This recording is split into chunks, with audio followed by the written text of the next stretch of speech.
ஆப்கி அதாலத்துல அமீர் கான் மேல உள்ள அடுத்த குற்றச்சாட்டு, இவர் மிகப்பெரிய டிக்டேட்டர். மொத்த பிலிம் இண்டஸ்ட்ரி இதை சொல்லுது. அதாவது அமீர் கான் ஒரு கண்ட்ரோல் ஃப்ரீக்னு. எந்த படத்துல வேலை பார்த்தாலும் உங்க டேர்ம்ஸை டிக்டேட் பண்றீங்க. நீங்க நினைக்கிற மாதிரி தான் படம் வரணும். உங்க விரல் அசைவுக்கு ஏத்த மாதிரி தான் எல்லாரும் நடந்துக்கிறாங்க, படத்தோட டைரக்டர் உட்பட. நீங்க நிஜமாவே இண்டஸ்ட்ரியில இன்வெஸ்டிகேட் பண்ணி ரிசர்ச் பண்ணீங்கன்னா கண்டிப்பா ஒரு ஃபைண்டிங் கிடைக்கும். அதாவது இண்டஸ்ட்ரியில டைரக்டரை மட்டும் நம்பி இருக்கிற ஒருத்தர் இருக்காங்கன்னா அவர் ஒரு லீடரை ஏற்றிட்டு பின்னாடி போறது நான் தான். இந்த விஷயத்துல எனக்கு துளி கூட சந்தேகமே இல்லை. அதாவது என் கரியர் ஆரம்பத்தில் கயாமத் சே கயாமத்துக்கு ரிலீஸ் ஆச்சு, மிகப்பெரிய வெற்றியாச்சு, எனக்கு நல்ல பேர் கிடைச்சது. அந்த டைம்ல பாத்தீங்கன்னா நான் ஒரு 8-10 படங்கள் சைன் பண்ணியிருந்தேன் என்னோட கரியர்ல. அது ரிலீஸ் ஆகி பெருசா வெற்றி அடையல. 5 படம் ரிலீஸ் ஆச்சு, 5 மொத்தமா ஃப்ளாப் ஆயிடுச்சு. ஆமா, அப்பதான் எனக்கு ஒரு விஷயம் புரிஞ்சுது. டைரக்டரோட இம்பார்ட்டன்ஸ் என்ன, நான் சரியான டைரக்டரை சூஸ் பண்ணணும்னு புரிஞ்சுது எனக்கு.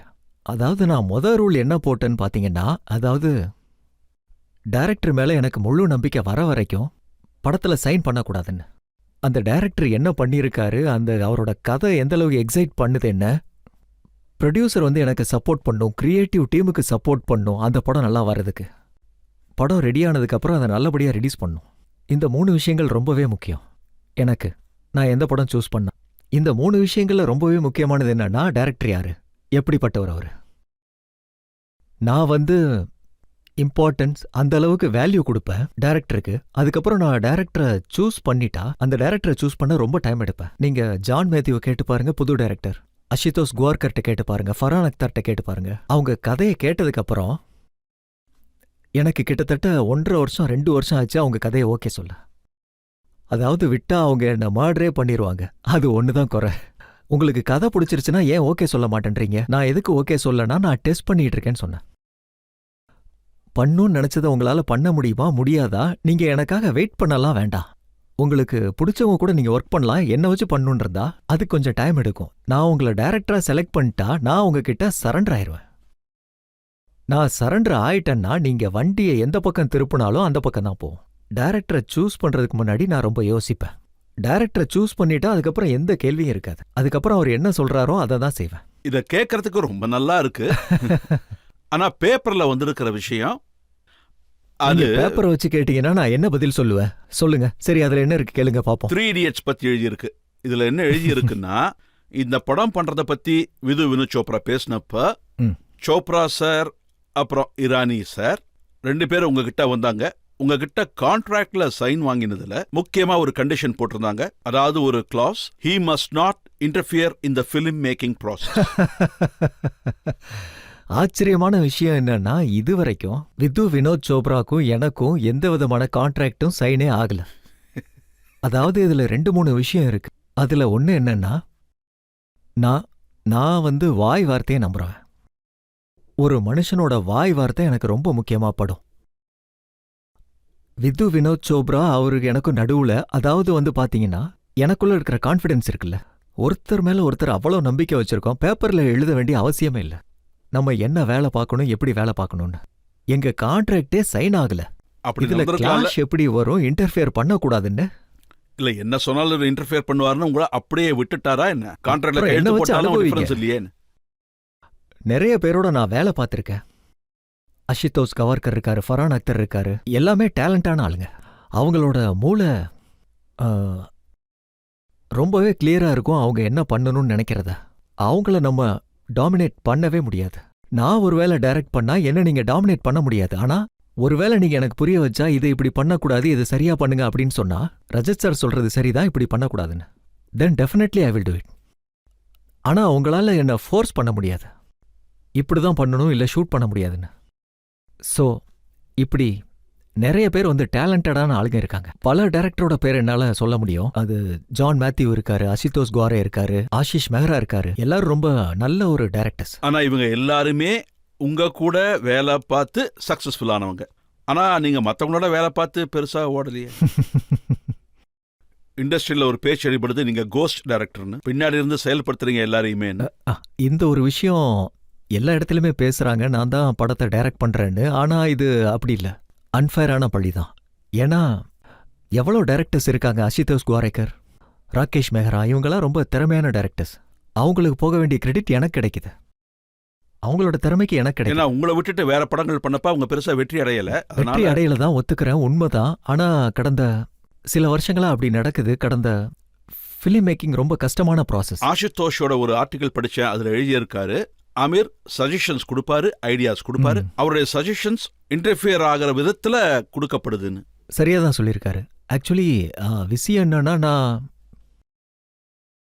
ஒருவேளை நான் அவங்களுக்கு சரியான விதத்துல புரிய வைக்க முயற்சி பண்ணேன்னா, அவங்களுக்கு அது என்னோட மிகப்பெரிய ஸ்ட்ரென்த் வந்து அது ஆக்டிங் கிடையாது. என்னோட மிகப்பெரிய ஸ்ட்ரென்த் என்னன்னா, நான் வந்து ஒரு மிகப்பெரிய அசிஸ்டன்ட் டைரக்டர். நான் விளையாட்டுக்கு சொல்ல, ஏன்னா என்னோட கரியரை ஆரம்பிச்சப்போ 4 வருஷம் அசிஸ்டண்டா வேலை பார்த்த சாச்சா ஜான் அப்புறம் நசீர் சார் கூட என்னோட மிகப்பெரிய ஸ்ட்ரென்த் வந்து நான் அசிஸ்டன்ட். ராம் கோபால் வர்மா இந்த கம்ப்ளைண்ட பண்ணியிருக்காரு. இவரு ரொம்பவே கேள்வி கேட்கிறாரு, என் உயிரையே எடுத்துட்டாரு, இவரோடலாம் வேலை செய்ய முடியாதுன்னு. ஆக்சுவலி வந்து ராமு என் கூட வேலை பார்க்கலன்னா அதை விட சந்தோஷம் வேற எதுவும் இருக்காது எனக்கு. என் கூட அவர் வேலை பார்க்காதது எனக்கு ரொம்ப சந்தோஷம். ஆனா ஒரு படத்தை பத்தி எல்லாரும் என்ன பேசிக்கிறாங்கன்னா, நீங்க வேலை பார்க்குற இடத்துல அந்த டைரக்டர் முன்னாடி உங்க குரலே வெளியே வரதில்ல, சஜஷனும் கொடுக்கறதில்ல, அவர் என்ன சொன்னாலும் நீங்க செய்யறீங்க. யாரது யாருன்னு கெஸ் பண்ண முடியுதா?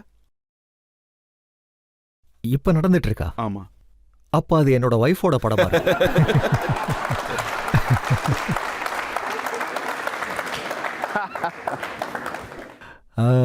பாயிண்ட கரெக்டா பிடிச்சிங்க. நான் என்ன நினைச்சேன்னா, அந்த படத்துல பெரிய பட்ஜெட் இல்ல, அதுல பெருசா டயலாக்ஸ் எல்லாம் இல்ல, ஒரு விதத்துல உங்களுக்கு பெரிய ஹெல்ப் கிடைக்குது, அதனால டைரக்டர் சொல்ற மாதிரி நீங்க நடிச்சு தான் ஆகணும். ஆக்சுவலி எனக்கு தெரிஞ்சு இது என்னோட முதல் படமா இருக்கும் 20 வருஷ கரியர்ல. அதாவது நான் பிட்ச் பண்ணிட்டே இருந்தேன், இந்த படத்துல நான் ஒரு ஆக்டரா இருக்கணும்னு. இது வரைக்கும் அந்த மாதிரி படம் வந்ததே இல்லை. நான் அந்த படத்துல நடிக்கணும்ன்றேன், அவங்க சொல்றாங்க நடிக்க வேணான்னு, நீ இந்த படத்துல நடிக்க கூடாதுன்றாங்க. நான் கிரனோட கதை கேட்டோன்னே எனக்கு ரொம்ப பிடிச்சி போச்சு. நான் அந்த படத்துல ஒரு ரோல் பண்ணணும்னு ஆசைப்பட்டேன். கிரண் சொன்னாங்க, நீ தயவு செஞ்சு இதுல ஆக்ட் பண்ணாதன்னாங்க. எனக்கு ரொம்ப ஆச்சரியமா இருந்தது, ஏன்னு கேட்டேன். அவங்க சொன்னாங்க, நீங்க ரொம்ப பெரிய ஸ்டார், என் படம் ரொம்ப சின்ன படம்னு, நீங்க அதுல ஃபிட் ஆக மாட்டேன்னாங்க. அப்படிலாம் இல்லை, நீ ஏன் என்கிட்ட இப்படி சொல்றேன்னு கேட்டேன் அவங்க கிட்ட. நான் ஒரு கொரில்லா ஸ்டைல்ல ஷூட் பண்ண போறேன். இந்த கேமரா எல்லாம் ரொம்ப சின்னதா இருக்கும், இந்த 16mm கேமரா. நான் ரோட்ல அப்படியே நடந்து போவேன், அதே மாதிரி நிறைய கூட்டங்கள் இருக்கிற இடத்துக்கு போவேன். உங்களை கூட கூட்டிட்டு போனா ரொம்ப பெரிய க்ரௌடு சேர்ந்துருவாங்க, 300-400 பேர் வந்துருவாங்க அங்க. நான் அப்படி ஒரு படம் பண்ண விரும்பலன்னாங்க. என்னோட க்ரூல 8லேருந்து 10 பேர் இருப்பாங்க. உங்களை வச்சுட்டு பண்ண முடியாதுன்னு சொன்னாங்க. நீங்க அந்த படத்துக்குள்ள வந்தா அதோட ஸ்கேலே மாறிடும்ன்றாங்க. அதனால நான் சொன்னேன், நான் ஸ்கேலை சின்னது பண்றேன், என்ன அந்த படத்துல சேர்த்துக்கோன்னு. அப்போ அவங்க ஒத்துக்கல. ஏன்னா கிரியேட்டிவ்லி அந்த படத்தை நான் டிஸ்டர்ப் பண்ண விரும்பல. ஏன்னா ஆடியன்ஸ் அந்த படத்தை பார்க்கும்போது அவங்களுக்கு தோணணும், கேரக்டர் அது ஸ்டார் இல்லைன்னு. உங்களோட உங்களுக்கு பிடிவாதம் ரொம்ப அதிகம். ஆமா, அதிகம்தான். அவங்கள எப்படி லைனுக்கு கொண்டு வந்தேன்னு சொல்றேன் இருங்க. ஆமா, அது வந்து லாப் சைடு ஆயிரும். 3 பேர் புது ஆளுங்க, நீங்க ஸ்டாரு, எனக்கு அது சூட் ஆகாது, கிரியேட்டிவ்லி எனக்கு டிஸ்டர்ப் ஆகும். அதனால ஃபைனலி நீங்க இந்த படத்துல நடிக்காதீங்கன்னு சொல்லிட்டாங்க. எனக்கு ரொம்ப வருத்தமாயிருச்சு. சரி, ஓகே, விட்டுருன்னு. இப்போ காஸ்டிங் நடந்துட்டு இருக்கு, நிறைய பேரை காஸ்ட் பண்ணிட்டு இருக்காங்க. இப்போ பல விதமான ஸ்கிரீன் டெஸ்ட் போயிட்டு இருக்கு. இங்க பாருங்க, இவங்க நல்லா இருக்காங்க, இவங்க நல்லா பண்றாங்க, அந்த மாதிரிலாம் என்கிட்ட காட்டினாங்க. அதுல நான் பார்த்தது எனக்கு பதிலாக யாரை சூஸ் பண்றாங்கன்னு. அதுல எனக்கு ரொம்ப வருத்தமாகவும் இருந்தது. அதுக்கப்புறம் நான் ஒரு நாள் சொன்னேன், கிரண், நம்ம வேணா ஒன்று பண்ணலாம். ஏன்னா அவங்க வந்து நிறைய பேரை சூஸ் பண்ணிக்கிட்டு இருந்தாங்க, அதுல வந்து கரெக்டா இல்லைன்னு எனக்கு தோணுது.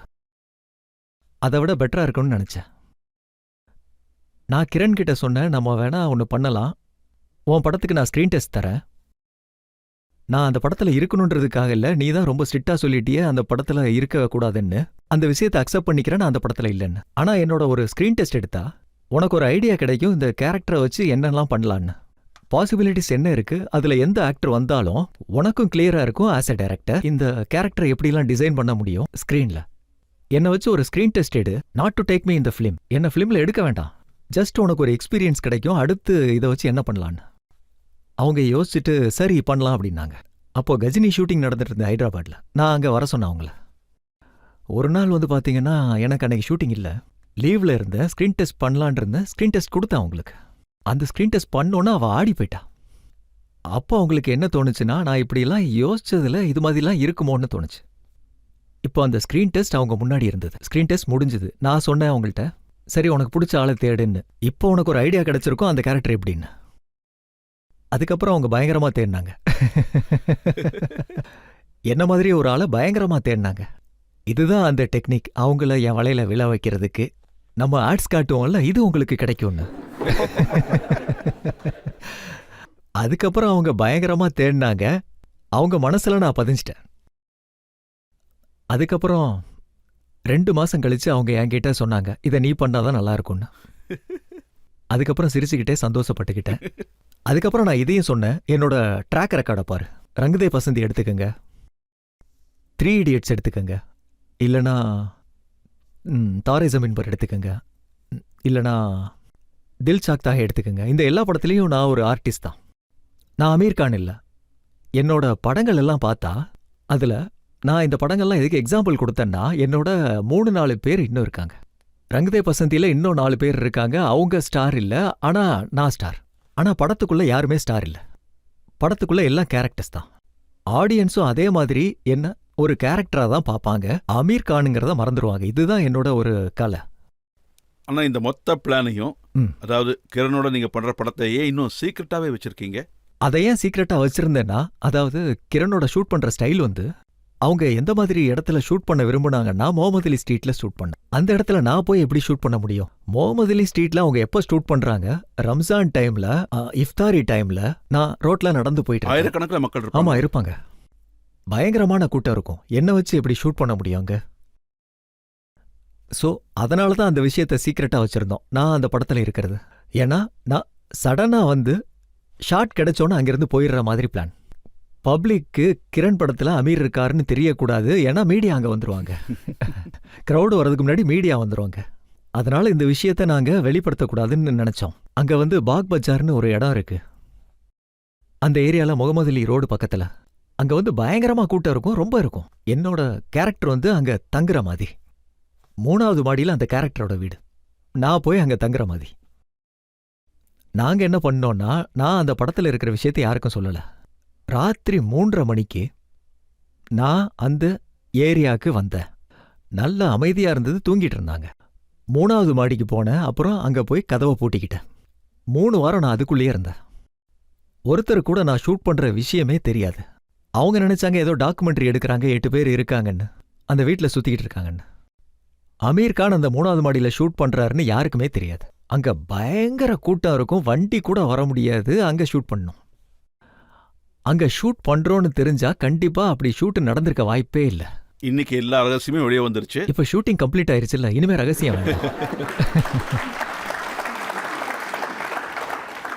வேண்டாம். நான் ரொம்ப என்ஜாய் பண்ணேன். ஏன்னா 3 வாரம் நான் அங்கேயே தான் இருந்தேன். அண்ட் ஷூட்டிங் இல்லைனாலும் நான் அங்கே தான் இருந்தேன். அங்கே ஒரு ரூம் இருந்தது, ஒரு பாத்ரூம் இருந்தது. அப்ப டைரக்டர் என்னோட மீட்டிங்ஸ்லாம் வந்து ரொம்ப என்டர்டெயின்மெண்ட்டாக இருக்கும். என்னோட எத்தனை மீட்டிங்ஸ் இருந்ததோ, வினோத் சோப்ரா, ராஜு ஹிரானி அவங்க என்ன மீட் பண்ண வருவாங்க. அதாவது இந்த 3 Idiots டிஸ்கஷனுக்காக. ஷூட்டிங் ரூமில் நடந்துட்டு இருக்கு, இன்னொரு ரூம் பாத்ரூம் தான். நான் வெளியே போக முடியாது. என்னோட மீட்டிங்லாம் பாத்ரூமில் தான் நடக்கும். கமோட்ல வந்து பாத்தீங்கன்னா வினோத் சோப்ரா உட்காந்துருப்பாரு. நம்ம இது பண்ணலாம் அது பண்ணலான்னு டிஸ்கஸ் பண்றோம். இந்த விஷயம் பப்ளிக்கு சுத்தமா தெரியாது. டைரக்டர் உங்களை திட்டமும் செய்வாங்கன்னு நினைக்கிறேன். ஆமா, கிரணும் திட்டுவா. ஏன்னா அவளும் டைரக்டர் தானே. ஆர்டிஸ்டோட வேலையை டைரக்டர்கிட்ட திட்டு வாங்குறது தானே. அவங்க கூட வேலை பார்த்தது எனக்கு ரொம்ப சந்தோஷம். எனக்கு என்ன தோணுச்சுன்னா, as a director C is very clear and C அவளுக்குள்ள எல்லா குவாலிட்டிஸும் இருக்கு. அதிகமாக நான் சொல்ல விரும்பல. அந்த படத்தை மக்கள் பார்த்துட்டு அதுக்கப்புறம் மக்களுக்கு பிடிச்சிருந்ததுன்னா அப்புறம் அதை பத்தி பேசுறேன். என்னோட கேள்வி என்னன்னா, இது வரைக்கும் நீங்க நடிச்சதுலயே ஃபேவரட் படம் எது? எது உங்களுக்கு பெட்டர் எக்ஸ்பீரியன்ஸ் கொடுத்தது? என்னோட படத்தை கேக்குறீங்களா? ஆமா. இல்லனா எப்படியும் மத்தவங்க படம் தான் உங்களுக்கு பிடிக்காது. அப்படிலாம் இல்ல. இல்ல இல்ல, அப்படிலாம் எதுவுமே இல்ல. நான் உங்களுக்கு சொல்லியே ஆகணும். கடந்த சில வருஷங்கள்ல எனக்கு ரொம்பவே பிடிச்ச படம் எதுன்னு பாத்தீங்கன்னா, எனக்கு முன்னாபாய் MBBS ரொம்பவே பிடிச்சது. முன்னாபாய் லகேரகம் ரொம்ப பிடிச்சது. 2மே அற்புதமான படங்கள். 2 படமும் என்னால பார்க்க முடியல. நான் கொஞ்ச நேரத்துக்கு முன்னாடி உங்கள்கிட்ட சொல்லிட்டு இருந்தேன், ஜப் வி மெட். நான் அந்த படத்தை பார்க்கணும்னு நினைக்கிறேன். எல்லாருமே பாராட்டியிருக்காங்க. அப்புறம் வெட்னஸ்டே. ஸோ இந்த மாதிரி நிறைய நல்ல படங்கள் இருக்கு. சாரி, உங்க கேள்வி என்ன? அவங்க கேள்வி என்னன்னா, நீங்க நடிச்சதுல உங்களுக்கு பிடிச்ச படம். எனக்கு அது எனக்கு தெரியல. இந்த கேள்வி எனக்கு நிறைய பேர் கேட்டிருக்காங்க, ஆனா எனக்கு பதிலே தெரியல. உங்களுக்கு என்னோட எந்த படம் ரொம்ப பிடிக்கும்? தாரே ஜமீன் பர். தாரே ஜமீன் பர். அப்ப அதுதான் என்னோட ஃபேவரட் படம். எனக்கு ஒரு விஷயத்த சொல்லுங்க, உங்க படம் ரிலீஸ் ஆகும்போது ஒருவேளை அது ஹிட் ஆயிடுச்சுன்னா நீங்க அழுவீங்க, ஒருவேளை ஃப்ளாப் ஆனாலும் நீங்க ஆமா, அழுவீங்க. அழுவேன். அது உண்மைதான். என்ன காரணம்? ஏன்னா நான் ரொம்ப எமோஷனலான ஒரு ஆளு. எனக்கு சீக்கிரமா அழுக வந்துடும். நீங்க நம்ப மாட்டீங்க, நான் மும்பைல இருந்து கொஞ்சம் வெளியே இருந்தா ஒரு 4-5 வாரம் ஆச்சுன்னா நான் ரொம்ப மிஸ் பண்ணுவேன். ஹோம் சிக் ஆயிருவேன். பசங்களை மிஸ் பண்ணுவேன். நான் என்னோட ஹோட்டல் ரூம்ல டிவி பார்த்துட்டு இருந்தா சில நேரங்களில் நான் ஆட்ஸ் பார்த்து அழ ஆரம்பிச்சிருவேன். ஆட்ல குழந்தைங்க இருந்தா அதை பார்த்து எனக்கு அழுக வரும். இங்க நீங்க வருத்தப்பட்டு அழறதுக்கு முன்னாடி நான் ஒரு பிரேக் எடுத்துக்கிறேன். பிரேக்.